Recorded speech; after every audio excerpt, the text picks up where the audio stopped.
გამარჯობა. BMG TV-ზე წერტილის დროა, მე ვარ BMG-ის მთავარი რედაქტორი და ტელეპროექტ წერტილის ავტორი და წამყვანი ჟურნალისტი თელარა გელანტია. წერტილის სტუმარი დღეს კომპანია თბილღვინოს დირექტორი, ბიზნესმენი ზურაბ მარგველაშვილი იქნება და შემდეგი ნახევარი საათის განმავლობაში ვისაუბრებთ არის თუ არა ბიზნესმენების განწყობასა და გეგმებზე მოქმედი მთავარი ნეგატიური ფაქტორი, პოლიტიკური კრიზისი და კიდევ რა უშლის ხელს კერძო სექტორს ბიზნეს საქმიანობაში. რა თქმა უნდა, ვისაუბრებთ რთველი 2025-ზე, როგორ ემზადება თბილღვინო, როგორ მოსავალსელიან წელს და ასევე როგორი იყო წლის პირველი ნახევარი რეალიზაციის თვალსაზრისით, როგორც საექსპორტო, ისე შიდა ბაზარზე. სხვათა შორის ღვინის ინდუსტრიის წარმომადგენლებისგან ხშირად მესმოდა წელს, რომ ქვეყანაში მიმდინარე საპროტესტო აქციები, ზოგადად ნეგატიური ფსიქოლოგიური ფონი და განწყობა, ასევე გარკვეულწილად ტურისტების გეოგრაფიის შეცვლა, ანუ უფრო მეტი ტურისტი ყავს აღმოსავლეთიდან ვიდრე ევროპიდან და დასავლეთის ქვეყნებიდან, ასევე აისახა ადგილობრივ ბაზარზე ღვინის გაყიდვებზეც. მოკლედ, სასაუბრო თემა ბევრია, ვიდრე ინტერვიუს ავიწყებთ ინფორმაციისთვის, გეტყვით იმას, რომ წელს იანვარ-მაისში საქართველოდან ღვინის ჯამური ექსპორტი გასული წლის ამავე პერიოდთან შედარებით 30.9%-აა შემცირებული. კერძოდ, წელს 5 თვეში 33 მილიონ 10.945 ლიტრი ღვინის გაყიდვით საქართველომ 87 მილიონ 767.000 დოლარის შემოსავალი მიიღო. ღვინის ექსპორტის კლების მთავარი ფაქტორი მთავარ საექსპორტო ბაზარზე ჩვენი ქვეყნის რუსეთში პროდუქციის თითქმის 45%-იანი კლებაა 57.9 მილიონ დოლარამდე საანგარიშო პერიოდში. რაც თავის მხრივ გამოწვეული იყო რუსეთის მიერ ღვინისა და სხვა ალკოჰოლურ სასმლის იმპორტზე დაწესებული ბაჟით, რომელიც შარშან მაისში ამოქმედდა, ამიტომ იმპორტიორებმა თადარიგი დაიჭირეს და რეგულაციის ამოქმედებამდე შეიძლება ითქვას, რომ საჭიროზე მეტი ღვინის მარაგები გაიკეთეს. არა გასაკვირი, რომ საქართველოდან რუსეთში ექსპორტიორ ტოპ 20 კომპანიას შორის დიდი წილი სწორედ ღვინის და სპირტის მწარმოებელი კომპანიები არიან, მათი წილი მაღალია, მაგრამ მათ სიაში არაა თბილღვინო, რომელმაც 2022 წელს მას შემდეგ, რაც რუსეთი შეიჭრა უკრაინაში, უარი თქვა ამ ქვეყანაში საკუთარი პროდუქციის გაყიდვაზე იქამდე, ვიდრე ომი არ დასრულდება. ზურაბ მარგველაშვილი, კომპანია თბილღვინოს დირექტორი, უკვე ჩვენთან არის სტუდიაში. საღამოშთვებით, ბატონო ზურაბ, ძალიან დიდი მადლობა თქვენი დროისთვის. ვიდრე ბიზნეს კლიმატსა და უშუალოდ ღვინის სექტორზე ვისაუბრებთ, თქვენც მინდა გკითხოთ ეს კვირა BMG თავის რესპონდენტებს, საქმიან ადამიანებს ეკითხება მამკვა ხაზარაძის და ბადრი ჯაფარიძის 8 თვით დაპატიმრებაზე, გამომდინარე მათი ბექგრაუნდიდან, ისინი არიან ყოფილი ბიზნესმენები. თქვენ რა რეაქცია გქონდათ, როდესაც ამ ფაქტის შესახებ გაიგეთ და ყველამ გაიგეთ? გამარჯობათ, მადლობა მოწვევისთვის. ამ ფაქტთან დაკავშირებით ძნელია რომ ამას, ასე ვთქვათ, შვიდად წყნარად უყურო. მამუკა ბადრი არიან იმ სათავეებთან, რასაც ქვია ძლიერი ფინანსური ინსტიტუტის ჩამოყალიბება საქართველოში, რასაც TBC ბანკი ქვია და TBC ბანკის მერე, ასე ვთქვათ, განვითარების განშტოებები, როგორც არის TBC ლიზინგი, TBC დაზღვევა, TBC კაპიტალი და ეს ადამიანები საქართველოს დამოუკიდებლობის გამოცხადების მერე პრაქტიკულად ერთ-ერთი ყველაზე მნიშვნელოვანი ინვესტიციების მომზიდველები იყვნენ და ისინი კარგად არიან ცნობილები იმ საერთაშორისო საფინანსო ინსტიტუტებში, რომლებსაც ჰქონდათ და აქვთ საქართველოსთან ურთიერთობა და ამიტომ ვფიქრობ, რომ ეს დადებითი არ არის. როგორ იმოქმედებს, აი დადებითი არ არის, თქვენც ახსენეთ და სხვა ბიზნესმენებიც ამაზე აკეთებენ აქცენტს, რომ მათი ცნობადობიდან გამომდინარე, ზუსტად მათი მასშტაბიდან ეს საინვესტიციო კლიმატზე, რომელიც შეიძლება ისედაც ძალიან კაშკაშა არ არის ჩვენი ქვეყნის და ბევრი მიზეზი არსებობს ამის, ვერ აისახება რა თქმა უნდა დადებითად. აი რა კითხვები შეიძლება გააჩინოს ინვესტორებში და ზოგადად მსგავსი ფაქტები როგორ მოქმედებს?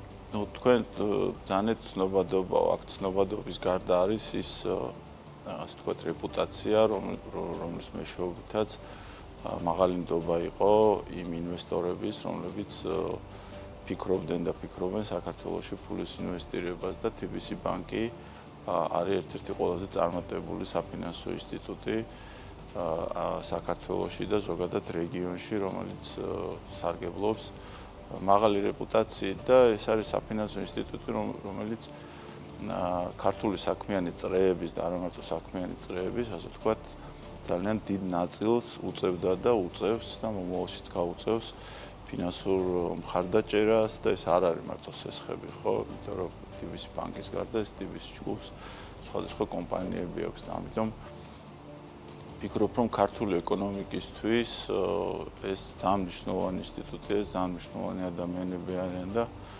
იმედოვნოთ, რომ ძალიან მალე ისინი, ასე ვთქვათ, დაბრუნდებიან და დატოვებენ იმ ადგილს, სადაც ახლა არის.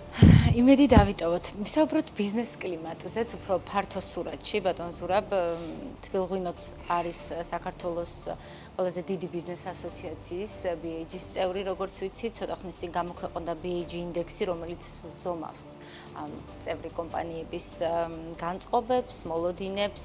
დავიწყოთ ბიზნეს კლიმატით, რომელიც არის გაუარესებული მეორე კვარტალში და აღსანიშნია, რომ სამწუხაროდ 2023 წლიდან მოყოლებული ტრენდი არის დაღმავალი.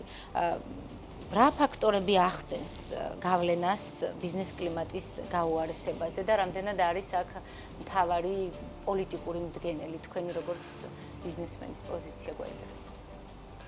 ხო, ვინაიდან არის გარკვეული დაძაბულობა, არის არასტაბილურობის განცდა ჩვენ ქვეყანაში. ეს დადებითად არ აისახება, ასე ვთქვათ, ბიზნეს კლიმატზე. ზოგადად მსოფლიოში მოგეხსენებათ, რომ არის ერთ-ერთი ყველაზე დიდი, ასე ვთქვათ, დიდი გამოწვევა, ეს არის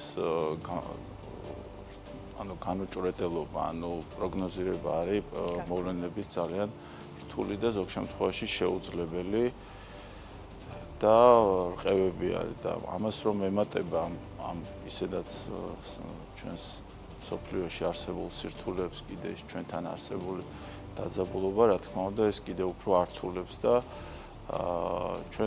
ჩვენი ერთ-ერთი მიზანი როგორც ქვეყნის არის და უნდა იყოს ის, რომ ჩვენ რაც შეიძლება მეტი სწრაფვა და საქმიანი ურთიერთობა უნდა გქონდეს დასავლეთის ყველაზე განვითარებულ ეკონომიკებთან, იმიტომ რომ ისინი ყველაზე ძლიერნი არიან, ყველაზე სტაბილურები არიან და ამავდროულად გრძნობიარეები არიან, თუ კი რაიმე არასტაბილური და რაიმე, ასე ვთქვათ, საფრთხის შემცველია, იმიტომ რომ ეს ხალხი ათეულობით წლებით წინ იყურებიან და ამის მიხედვით აგებენ თავიანთ საინვესტიციო გეგმებს.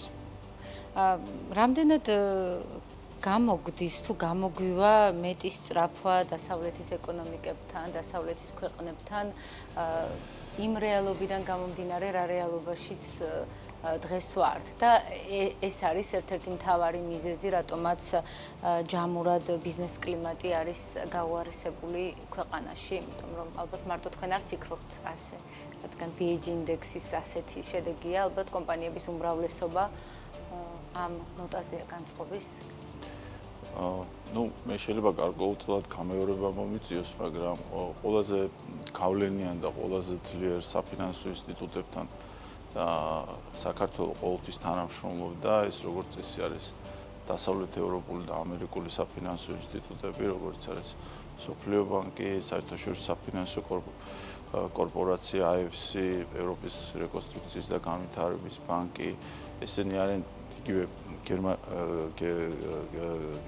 გერმანული ფონდები, ესენი ისტორიულად იყვნენ ყველაზე დიდი დონორები ქართული ეკონომიკის და მათ შორის ისინი უპირველეს ყოვლისა ქართული ბანკების მეშვეობით ახდენენ, ასე ვთქვათ, ინვესტირებას და ზოგ შემთხვევაში დაუშვათ პირდაპირ ინვესტიციებიც, ასე ვთქვათ, ყოფილა და ჩვენ საერთაშორისო საფინანსო კორპორაციასთან და ევროპის რეკონსტრუქციის და განვითარების ბანკთან ერთადაც თანამშრომლობდით წლების განმავლობაში და მნიშვნელოვანია, რომ ჩვენ აი ამ საერთაშორისო ინსტიტუტებთან აღვადგინოთ ურთიერთობა და მათ კვლავ გქონდეთ საშუალება და სურვილი და სწრაფვა, რომ ქართულ ეკონომიკაში შეიტანონ, ქართულ ეკონომიკის განვითარებაში შეიტანონ თავიანთი წვლილი და ეს ვფიქრობ, რომ მთლიანად ქვეყნისთვის არის მნიშვნელოვანი.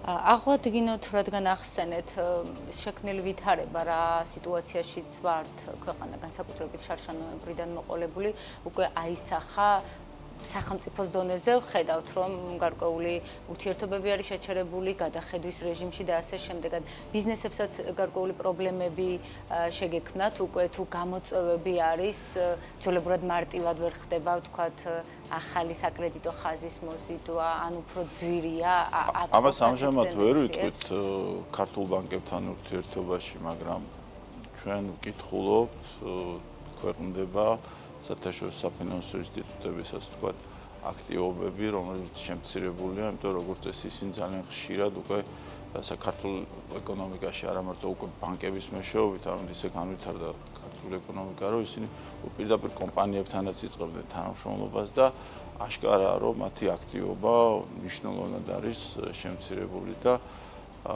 ამის, ასე ვთქვათ, გაჩერება და აღდგენა არის ქართული ეკონომიკისთვის უაღრესად მნიშვნელოვანი. რა უნდა იყოს, რადგან ახალი მინისტრი ყავს, ვარემ მკითხავთ, მარიამ ქრუიშვილი გახდა ეკონომიკის მინისტრი, ხომ მიმდინარე კვირაში მთავარი საზრუნავი. გასაგებია, რომ მარტო ერთი მინისტრი ვერაფერს წყვეტს, სულ რომ ჯადოქარი იყოს სხვა ბიზნესმენებს უთქვამთ ამ სტუდიაში, მაგრამ დღეს რა არის ყველაზე ისეთი მთავარი გამოწვევა და საფიქრალი? ალბათ საინვესტიციო გარემოს გაუმჯობესება და ინვესტიციების, ასე ვთქვათ, ინვესტიციები ქართულ ეკონომიკაში და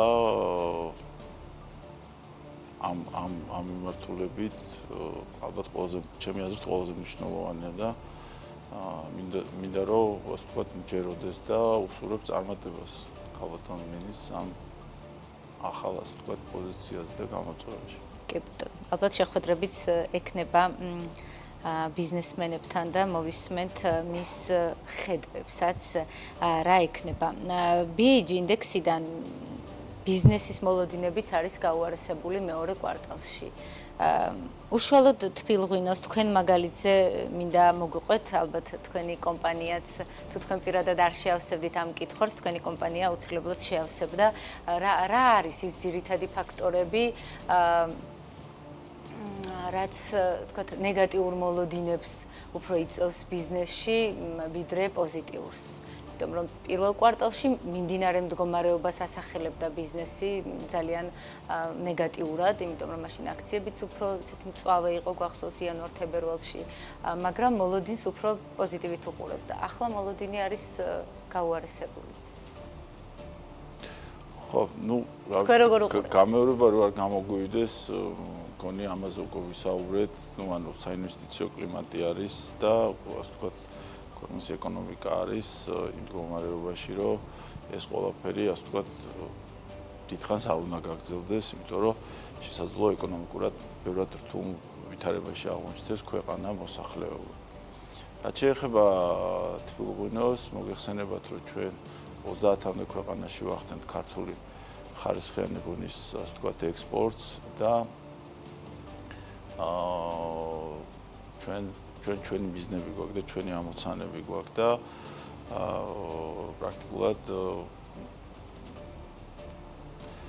ჩვენ ბოლო წლების განმავლობაში მოგეხსენებათ, რომ ჩვენ საერთაშორისო საფინანსო კორპორაციასთან 2011-12 წლიდან დავიწყეთ თანამშრომლობა და მათ შორის დავიწყეთ ჩვენი საკუთარი ვენახების გაშენება და დღესდღეობით 400-ზე მეტ ვენახს უმაღლესი საერთაშორისო სტანდარტით, ასე ვთქვათ, მართავთ და როდესაც ჩვენ დავიწყეთ პირველი მოსავლის მიღება, ჩვენი ერთ-ერთი მიზანი იყო, რომ ჩვენ ყოფილიყავით დამოკიდებული იმ ყურძნის ხარისხზე, რომელიც ასე ვთქვათ, ნედლეული არის ხარისხიანი პროდუქციისა, რომელსაც ჩვენ თვითონ მართავდით.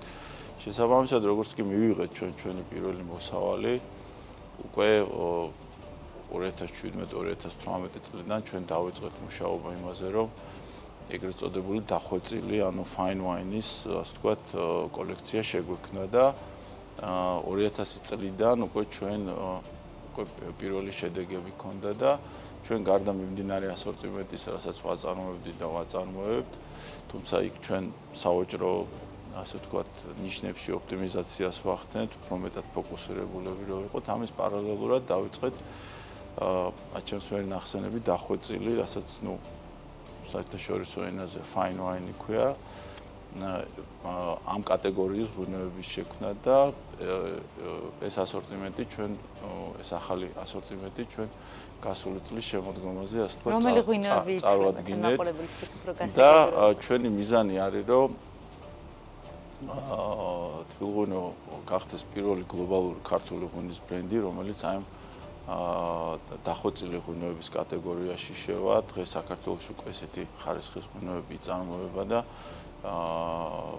საფუძველიც გვაქვს რომ სხვა ჩვენი კოლეგა კომპანიებიც ამ მიმართულებით ნაბიჯებს დგავენ და გადადგავენ და ქართული ღვინო ან ჩვენი მიზანია რომ ამ კოლექციით ჩვენ დავიკავოთ ღირსეული ადგილი იმ დახვეწილი ღვინოების კატეგორიაში რომ სადაც მსოფლიოს ყველაზე მაღალი კატეგორიის და რეპუტაციის ღვინოებია იმიტომ რომ საქართველო არის ტერიტორიულად და თავისი სავენახე ფართობებით ერთ-ერთი ყველაზე პატარა ქვეყანა და შესაბამისად თუ ჩვენ გვინდა რომ გავამართლოთ ის 8000 წლიანი ისტორია ქვევრის წარმოების კულტურა ეს 500 ჯიში ჩვენ რა თქმა უნდა ასე ვთქვათ ეგრეთ წოდებულ დაბალ სუპერმარკეტების საფასო კატეგორიას ნელ-ნელა და უფრო ჩქარა უნდა ასე ვთქვათ გავცდეთ და დავიკავოთ ის ღირსეული ადგილი რასაც ქართული ღვინო ნამდვილად იმსახურებს და სამიზნე ბაზრები რა თქმა უნდა არის ის ბაზრები რომლებიც არიან ყველაზე განვითარებული დასავლეთის ეკონომიკები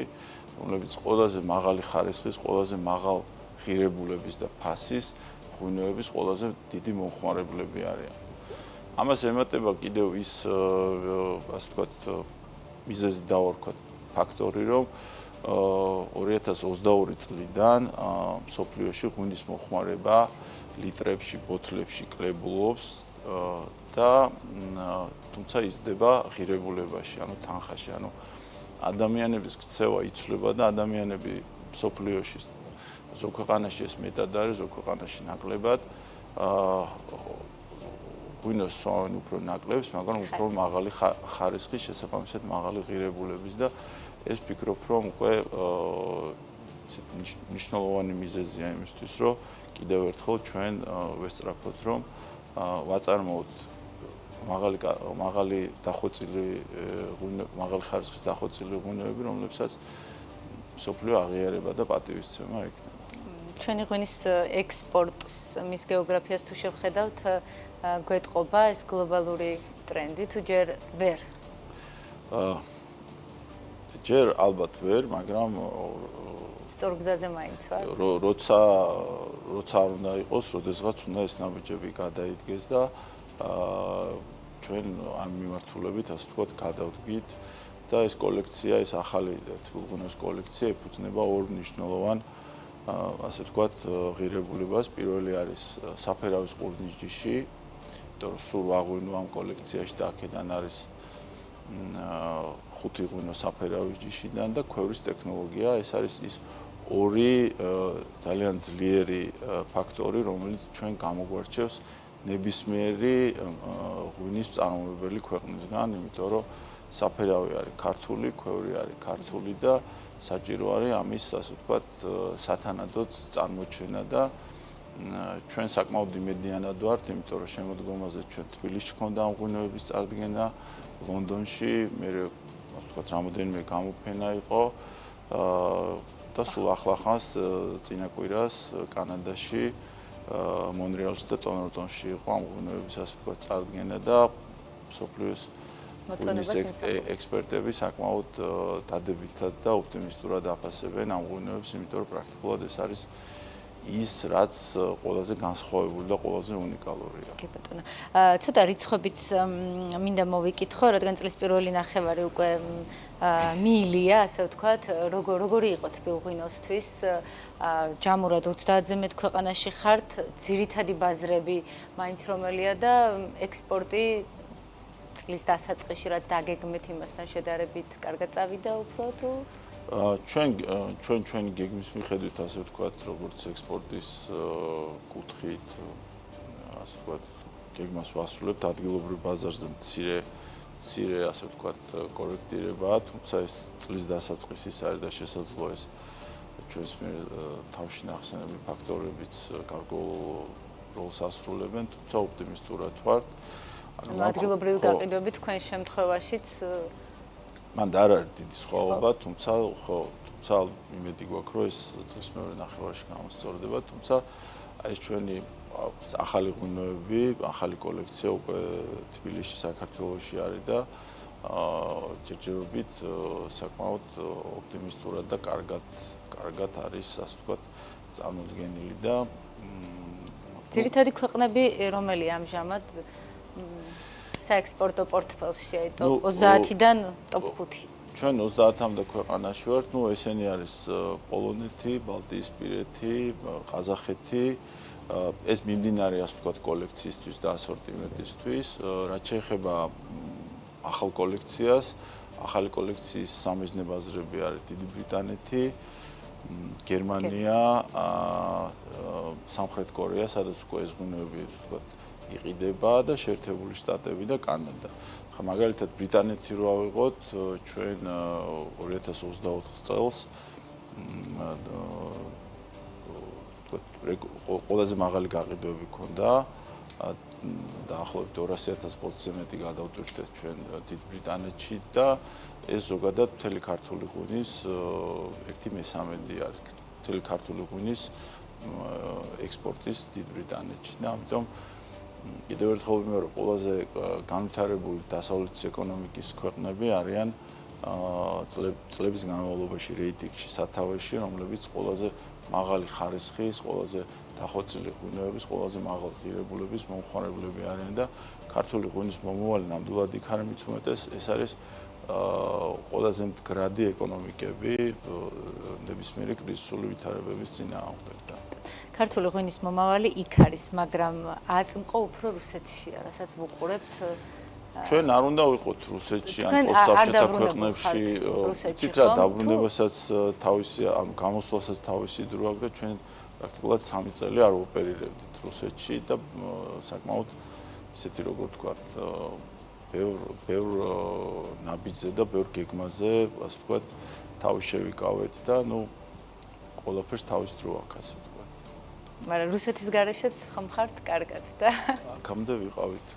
ძალიან კარგი. უკრაინაში მე მახსოვს რაღაცა ნელ-ნელა ბრუნდებოდით, რა თქმა უნდა, იქ სიტუაციიდან გამომდინარე ის წილი არა ხო, რაც ომამდე იყო, მაგრამ ახორციელებთ ექსპორტს? უკრაინაში კი ჩვენ პრინციპში ძალიან სწრაფად დავიწყეთ გადატვირთვების აღდგენა და ქვეყანაში არ არის კარგი, ასე ვთქვათ, ეკონომიკური მდგომარეობა, მაგრამ ჩვენ მაქსიმალურად ვინარჩუნებთ იმ გაყიდვებს, მან და არ გვაქვს ჩვენ არანაირი ზრდა, იყო კლება და ამ კლების, ასე ვთქვათ, ამოვსებაზე და შემცირებაზე ვმუშაობთ და იმედიანად ვართ, რომ ყველაფერი უკეთესად იქნება. იმედია. რუსეთში არ ბრუნდებით ომის დამთავრებამდე, ასე ამბობდით. მოდით ესე ვთქვათ, რომ ჩვენ 3 წელი მან და არ ოპერირებდით, გარკვეული მოლაპარაკებები, ასე ვთქვათ, დაწყებულია, იმიტომ რომ ჩვენი, ასე ვთქვათ, ნაბიჯი გადავდგით ამ მიმართულებით და არ გამორიცხავთ, რომ შეიძლება აღვადგინოთ გადატვირთება.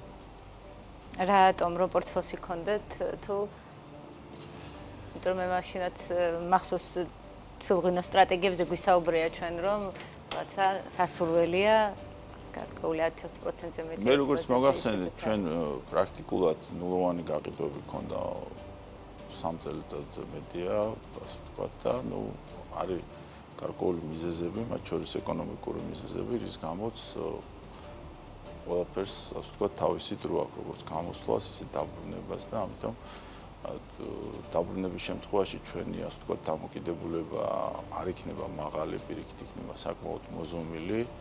არც გამოსვლამდე იყო ჩვენი დამოკიდებულება მაღალი და ამიტომ კი ბატონო. რთველი 2025 400 ჰექტარზე აქვს ფილღვინოს თავისი ვენახები, ხომ? თუმცა გარკვეულ ნაწილს მე ვენახეებისგანაც რამდენადაც ვიცი, ყიდულობდით და ყიდულობთ ყურძენსაც. წელს რა მოსავალს ელოდებით უშუალოდ თქვენ და ასევე აპირებთ თორე ჩაიბაროთ ფერმერებისგანაც ყურძენი. მალე დაიწყება რთველის ციებცხელება. კი, ჩვენთვის ვენახის მართვა არის საწყისი ეტაპი ხარისხზე პასუხისმგებლობის და ხარისხის ზრუნვის. ჩვენ 2013 წელს დავიწყეთ ვენახების გაშენება და ბოლო ვენახის გაშენება 2021-22 წლებში იყო და უკვე ჩვენი ვენახები პრაქტიკულად თითქმის სრულ მსხმოიარობაში შედის და წლიდან წლამდე ჩვენ უფრო მაღალი ხარისხის და ასევე რაოდენობის მოსავალს ვიღებთ. ჩვენი ასევე მიზანი არის, რომ მინიმალურად მოხდეს ჩარევა ვენახში, ამისთვის ჩვენ მთელ რიგ მოქმედებებს, ასე ვთქვათ, ვახორციელებთ. ჩვენ გვყავს ასე ვთქვათ, საერთაშორისო კონსულტანტები, მათ შორის მევენახეობაში და მეღვინეობაში, რომლებიც ჩვენ მხარს გვიჭერენ, რომ რაც შეიძლება საუკეთესო საერთაშორისო პრაქტიკის გამოყენებით მოხდეს, როგორც ვენახის მართვა, ისე რთველი, ისე ტექნოლოგიური პროცესები და აქედან გამომდინარე ჩვენ საკმაოდ კარგ მოსავალს ველოდებით, აი 2 წლის წინ მაგალითად ჩვენ დავნერგეთ ეგრეთ წოდებული მეტეოსადგურების, ასე ვთქვათ, პრაქტიკა, რაც ასევე ერთ-ერთი მაგალითი არის საუკეთესო მევენახეობის პრაქტიკის საქართველოში დანერგვის. ეს მეტეოსადგურებია, რომლებიც ჩვენ პრაქტიკულად ნიადაგის ყველა იმ პარამეტრის ინფორმაციას უწყვეტ რეჟიმში გვაძლევს, რომელიც ჩვენ გვაძლევს სურათს თუ ჩვენ 6 ადგილას გვაქვს კახეთში ვენახი და თუ რომელ ვენახში რა, ასე ვთქვათ, რა მხარდაჭერა ჭირდება ვენახს და ასევე გვაქვს წვეთოვანი ირიგაცია, წვეთოვანი მორწყვის სისტემა და ეს ყველაფერი ჩვენ იმ მაღალი სტანდარტებით გვაქვს, რაც საშუალებას გვაძლევს, რომ უმაღლესი ხარისხის ყურძენი მივიღოთ, რომელსაც მოგცა საშუალება, რომ ეს ჩვენ საერთაშორისო კონსულტანტებთან ერთად შეგვექმნა ეს ახალი კოლექცია, რომელსაც ცოტა ხნის წინ გესაუბრებოდ. სულ რამდენიმე წუთი გრჩება და მარადმწვანე თემა გვაქვს მევენახეობა მეღვინეობაში ყურძნის სუბსიდირება განსაკუთრებით რთველის პერიოდში და ამაზეც მინდა გკითხოთ წელს როგორც ცნობილია ახალი სქემით აპირებს მთავრობა ყურძნის ფასის სუბსიდირებას, 2 ფასი იქნება და ფასი დამოკიდებული იქნება ხარისხზეო. როგორ შეაფასებდით ამას და რამდენად შეუწყობს ხელს ეს ნელ-ნელა, არ ვიცი როდის, მაგრამ საერთოდ უარის თქმა სუბსიდირებაზე თუ ძალიან კარგი რომ ეს მომენტი დადგა, იმიტომ რომ სუბსიდირება არის, ასე ვთქვათ, რაც არის ყველა მიცით, ეს არ არის ჯანსაღი, წელს იქნება პირველი ნაბიჯი და მისასალმებელია, რომ იქნება განსხვავება ხარისხის მიხედვით და თავშობის დონეზე ალბათ ფასით იქნება ეს ვთქვათ დარეგულირებული და ამან мотиваცია უნდა გააჩინოს წესით, რომ კიდევ უკეთესი იყოს ხარისხი მომავალ წლებში. იმედი ვიქონიოთ. ბევრი ვისაუბროთ მეღვინეობაზე, ამიტომ ქვეყანას რა სჭირდება განვითარებისთვის ინტერვიუს ბოლოს ჩემი ტრადიციული კითხვაც უნდა დაგისვათ. ხო, ალბათ ამით დავიწყეთ გამოცხადებით. ქვეყანას სჭირდება ის, რომ ჩვენ რაც შეიძლება მეტი ეკონომიკური ურთიერთობა გქონდეს ყველაზე განვითარებულ დასავლეთის, ასე ვთქვათ, ეკონომიკებთან, როგორც ინვესტორების კუთხით, ისე სავაჭრო ბრუნვით და ეს არის ალბათ ქვეყნის სტაბილური მომავალი და იმედი ვიქონიოთ, რომ ეს ყველაფერი მოხდება. წერტილი რას დაუსწროთ ამ ქვეყანაში? რა არის ყველაზე სუსტი წერტილი? ხო, ალბათ წერტილი უნდა დაუსვათ ყველაფერი იმას, რაც აქამდე რაც ვისაუბრეთ, იმას ხელს უშლის. მადლობა საინტერესო ინტერვიუსთვის და წარმატებებით თბილღვინოს. წერტილი დღეს ამით დასრულებულია, ჩვენს კითხვებს პასუხობდა კომპანია თბილღვინოს დირექტორი ზურაბ მარგველაშვილი. მეორე შაბათამდე გემშვიდობებით.